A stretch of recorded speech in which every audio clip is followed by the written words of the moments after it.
한 주의 마지막인 매주 금요일 영화 속 과학을 찾아보는 시간입니다. 사이언스 레드카펫 오늘도 양회영 기자와 함께하겠습니다.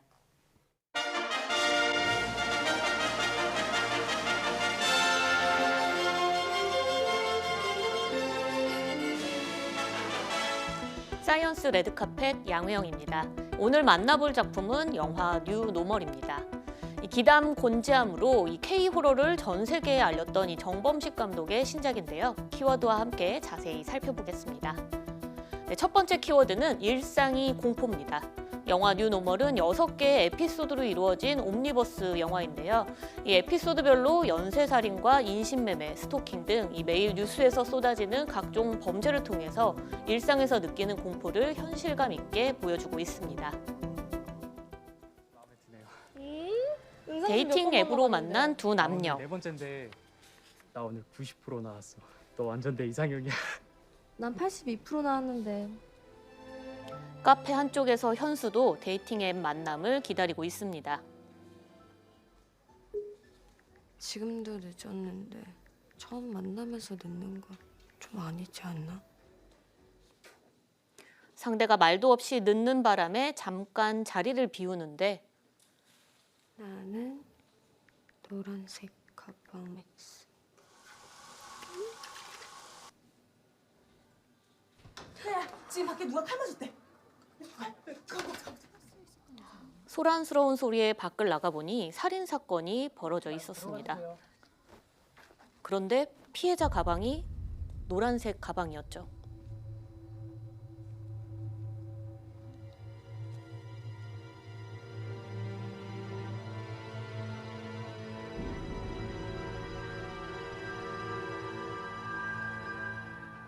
최근 들어 잇따라 발생한 연쇄살인 사건과 동일범의 소행으로 추정하고 있습니다.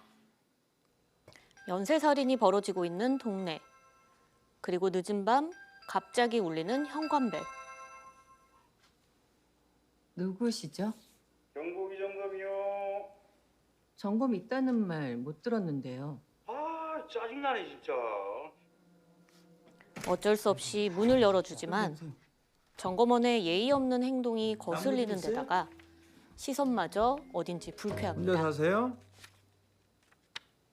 네?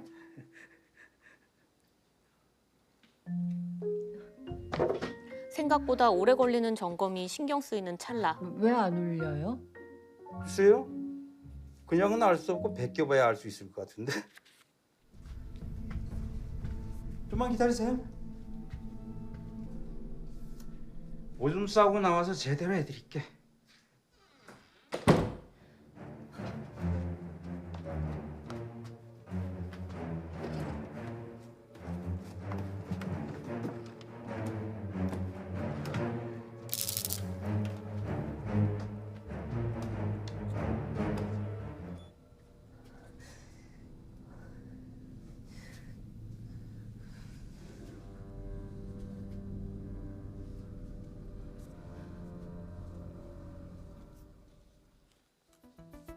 네, 정범식 감독은 K-호러 장인이기도 하지만 동시에 신인 발굴에 남다른 재능이 있는 감독이기도 합니다.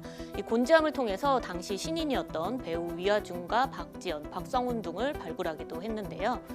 이번 뉴 노멀에서도 신예 그리고 배우의 새 얼굴을 발굴했습니다. 특히 배우 하다인은 신인답지 않은 강렬한 연기를 선보여줬고요. 또 진짜 중학생의 모습을 담고 싶었다던 감독은 이 정동원을 캐스팅해서 첫 연기 도전을 성공적으로 만들어냈습니다. 또 최지우와 표지훈 역시 지금껏 본 적이 없는 모습을 영화에서 이끌어냈기 때문에 영화의 신선함을 더했는데요. 그럼 정범식 감독이 제일 잘하는 공포는 이번 영화에서 어떻게 그려졌을까요? 이 두 번째 키워드로 알아보겠습니다. 두 번째 키워드는 귀신 없는 공포 영화입니다. 정범식 감독의 데뷔작인 기담은요, 한때 귀신 이미지 하면 기담 속 엄마 귀신이 나올 만큼 한국 공포 영화의 한 획을 그었다고 볼 수 있는데요. 영화 뉴 노멀에서는 이전 작품과 달리 귀신이 없는 공포 영화로 만들었습니다. 영화 곤지암으로 한국 공포 영화 역대 흥행 2위를 기록했던 이 정범식 감독. 당시 한국 영화에서는 낯설었던 이 페이크 다큐 방식을 적용해서 관객이 공포를 직접 체험하는 공포 체험에 집중을 했던 게 흥행 포인트였는데요. 이번 영화에서도 정범식 감독만의 공포 체험이 유지됩니다. 물론 귀신은 나오지 않고 또 소스라질 정도로 충격적인 장면도 없긴 하지만 그 이상의 긴장, 스릴이 유지되고요. 우연과 조건이 가끔은 딱 또 너무 맞아떨어지는 현실적이라서 순간 만들어지는 불쾌함마저 들기도 합니다. 감독은 코로나로 인해서 영화 제작이 중단됐을 때 뉴스를 보다가 이 뉴 노멀 시나리오를 떠올렸다고 합니다. 감독은 이 세상이 왜 이렇게 됐는지에 집중하기보다는 이미 이렇게 된 세상에 지금 우리가 살고 있다는 모습을 보여주고 싶었다고 밝혔는데요. 귀신이나 초자연적인 현상보다 길거리 칼부림이 더 무서운 세상을 살고 있는 지금 우리가 뉴 노멀이 아닐까 싶습니다. 서스펜서 영화에서 굉장히 많은 분들이 이거 많이 무서운 거 아니야? 라고 걱정을 하시는 분들도 계시겠지만 중간중간 굉장히 재미있고 위트 있는 부분도 있고 그리고 굉장히 점점 어떤 스토리가 나오게 될까 이런 궁금증을 많이 자아내는 그런 영화이기 때문에 일단 귀신이 나오지 않고요.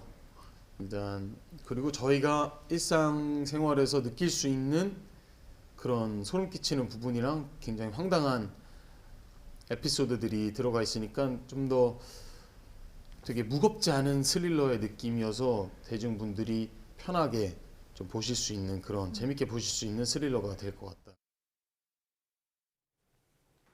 귀신이나 괴물 없이 공포를 어떻게 연출할까 더 궁금해지는 영화인데요. 양회영 기자와 함께 영화 속 과학 이야기 좀 더 나눠보겠습니다. 자, 우선 영화의 제목이기도 한 뉴 노멀이라는 단어가 코로나19 이후에 더 많이 들리는 단어인 것 같은데 새로운 일상, 새로운 기준 뭐 이런 뜻인 거죠? 네, 맞습니다. 코로나19 이후 생활 방역이 이제 일상화가 되면서 우리가 뉴 노멀이라는 단어를 좀 많이 사용했었잖아요. 실제로 이 뉴 노멀은 시대 변화에 따라서 새롭게 부상하는 표준을 말한다고 합니다. 2008년에 전 세계적으로 온 이 경제 위기 때 처음 쓰였다는 것으로 알려져 있는데요. 전 세계적으로 사람들의 생각이 대폭 바뀐, 그러니까 뭐 한 나라만의 일이 아니라 전 세계적인 어떤 새로운 변화. 그러니까 예를 들자면 뭐 1차 세계대전, 2차 세계대전, 또 IT 버블이 일어났던 2000년 초반, 또 2008년의 경제 위기, 또 코로나19와 같은 이전 세상과는 완전히 달라진 세상에서의 새로운 평범함의 기준을 말한다고 합니다. 이 국립국어원에서는 앵커 말씀대로 사실은 뉴 노멀보다는 새 일상, 새 기준으로 사용하는 것을 순화하는 것을 알리고 있습니다. 네, 여기 뉴 노멀에서 이 노멀이 아마 그 일상 속 공포이지 않을까 싶은데요. 아까 영상에서 나왔던 것처럼 그 데이팅 어플을 통해서 만났다가 또 이렇게 사건으로 이어지는 그런 것들이 굉장히 익숙하게 이제는 느껴지는데 뭐 이런 익숙함에서 느껴지는 두려움 같은 것들이 영화에서 느껴지는 것 같더라고요. 네, 맞습니다. 인간이 6가지로 이제 공통적으로 느끼는 감정이라는 게 있다고 하는데 그 중에 하나가 공포거든요.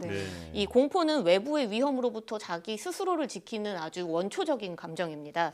그래서 모두에게 거의 똑같거나 아니면 비슷한 수준의 자극으로 공포의 감정이 느껴지는데요. 이 두려움, 우리가 사회적으로 느껴지는 두려움은 이 또 공포랑은 조금 다른 어떤 학습화된 공포, 그러니까 조건에 따라서 복합적으로 느끼는 감정이라고 합니다. 그러니까 우리가 요즘에 느끼는 사건으로 인해서 느끼는 공포는 어떻게 보면 학습화된 두려움이라고 또 볼 수가 있는 거겠죠. 이에 대해서 알 수 있는 아주 오래된 실험이 하나 있는데 어린 엘버트 실험이라는 게 있습니다. 참고로 이 실험의 영상을 좀 있으면 보여드릴 건데 1920년도에 진행한 거기 때문에 지금으로서는 사실 윤리적으로는 좀 맞지는 않는다는 사실을 먼저 알려드리고요. 이 행동심리학자 존 왓슨이 9개월 된 엘버트를 데리고 쥐에 대한 공포 실험을 해본 겁니다. 처음에는 흰쥐를 무서워하지 않는 걸로 보이는데 흰쥐를 볼 때마다 등 뒤에서 망치로 철판을 크게 쳐서 아주 큰 소리를 냈습니다. 그랬더니 깜짝 놀라서 아이가 놀랬겠죠. 이거를 7번을 반복하자 엘버트는 소리가 나지 않는 상황에서도 흰쥐가 등장만 하면 울기 시작했습니다. 이 감정은 이 학습된 공포, 뭐 두려움이라고 생각할 수 있고 이 감정들이 더 커져서 쥐뿐만 아니라 토끼 같은 하얀색 털을 가진 동물만 봐도 울음이 터졌고요. 더 나아가서 털이 있는 짐승들을 봤을 때 또 모피 그리고 뭐 산타크로스의 이 수염난 마스크만 봐도 엘버트가 무서워서 우는 거를 실험으로 확인을 했습니다. 그러니까 자극이 일반화가 되어서 어떤 똑같은 털, 흰색 털만 봤을 때 무조건 두려운 공포를 느꼈다는 거를 우리가 이 실험을 통해서 확인을 해볼 수 있었던 거죠. 네, 이제 지금 기준으로 보면 사실 아동 학대에 가까운 실험이라서 예, 재현할 수는 없겠지만 자라보고 놀란 가슴 소뚜껑 보고 놀란다. 딱 이 말이 맞는 것 같습니다. 자, 이 영화가 말하는 공포가 일상이 된 새로운 세상이라는 말도 좀 씁쓸하긴 하지만 다가오는 것 같아요. 네, 맞아요. 이 두려움과 같은 이 학습된 공포는 위험 상황에 노출됐을 때 우리가 과거의 감정, 그러니까 뭐 뉴스로 된 어떤 사건들을 봤을 때 혹은 내가 경험했던 비슷한 감정들이 끌어와 올라오면서 이 두려움과 공포로 이제 확대되는 거거든요. 네. 그래서 사실 저도 이 영화를 봤을 때 굉장히 긴장을 하면서 봤습니다. 아, 예. 왜냐면은 비슷한 상황에 놓여져 있는 범죄들을 우리가 충분히 알고 있잖아요. 그렇죠. 그래서 저기서 지금 뭐가 벌어질 것 같은데 딱 저기서 한 발짝 더 디디면 안 될 것 같은데 이런 느낌으로 긴장을 계속 유지하면서 네. 영화를 볼 수밖에 없었거든요. 그래서 귀신이 안 나온다고 이야기를 하지만 너무 무서웠다. 이런 평가가 나오기도 하고 있습니다. 그렇군요. 네, 어쨌든 이게 그 학습된 후천적인 공포인데요. 이게 뇌 속에 지금 저장되는 거죠? 네, 그 공포 기억으로 저장이 되는 셈인 건데요. 이 대뇌 축두엽에 위치한 아몬드 모양의 이 편도체가 이 공포 기억을 이제 장관을 하고 있습니다. 담당을 하고 있습니다. 이 편도체가 만약에 망가지게 되면은 공포라는 어떤 그 감정이나 기억을 하지 못하는 건데, 예를 들어서 편도체를 일부러 망가뜨린 쥐를 고양이 앞에 놓으면 고양이를 보고 도망가지 않고 고양이 앞에서 오히려 고양이를 약을 올리는 행동들을 하다가 네. 결국 잡아먹힐 때까지, 궁지에 몰려서 잡아먹힐 때까지 그 행동을 멈추지 않는다고 해요. 예. 그만큼 편도체가 망가지면 공포 감정, 그러니까 소위 겁이 없어진다, 이렇게 볼 수 있는 거고요.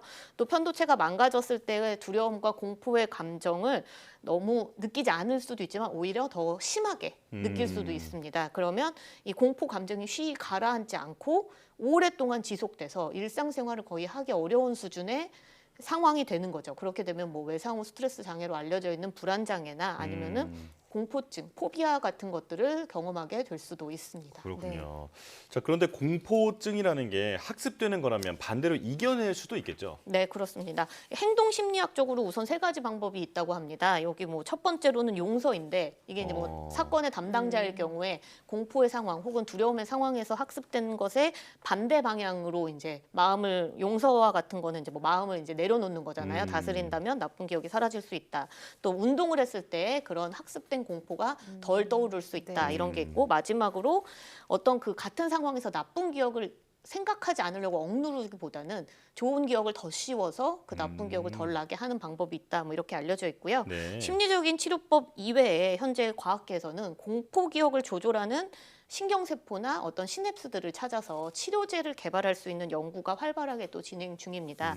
특히 얼마 전에 기초과학연구원 IBS에 있는 이 인지 및 사회성 연구단에서 기억 저장 세포와 주변 신경 세포의 시냅스를 시각화하는 기존 기술을 이용을 해서 공포 기억을 조절하는 메커니즘을 새롭게 규명을 했는데 성공했는데요. 연구팀은 이 공포와 관련된 기억과 이 학습을 관장하는 기저 외측 편도체에 역제성 뉴런이 있어요. 이 역제성 뉴런, 특정 뉴런이 공포 기억을 만들 때 특별하게 활성화되는 것을 찾아낸 네. 겁니다. 예. 이 특정 뉴런을 억제했을 때는 공포 반응이 더 강하게 나타나고, 반대로 이 특정 뉴런을 활성화시켰을 때는 불안 반응이 줄어들어서 이 PTSD 치료제로서 이 부분을 좀 활용할 수 있다, 이 가능성을 확인한 연구 결과였는데요. 과거의 처음 연구들은 이제 공포를 느끼는 감정, 그 감정에 대한 기억을 삭제하거나 억제하는 연구에 집중했는데, 최근에는 공포 기억 자체, 그러니까 기억 자체를 없애지 않으면 결국에는 계속 그 감정이 다시 되살아날 수 있으니까 기억 자체를 없애거나 그 기억이 되살아나지 않는 네. 그 과정을 좀 끊어내는 연구들에 좀 더 집중을 하고 있습니다. 네, 오늘은 뉴 노멀이라는 영화에 대한 이야기를 나누면서 어쨌든 그런 상황이 우리에게 공포로 학습되는 게 굉장히 씁쓸하다 이런 생각을 했는데요. 미래에는 다른 더 좋은 상황이 우리에게 학습이 돼서 새로운 뉴 노멀이 되었으면 좋겠습니다. 양혜원 기자와 함께했습니다. 고맙습니다.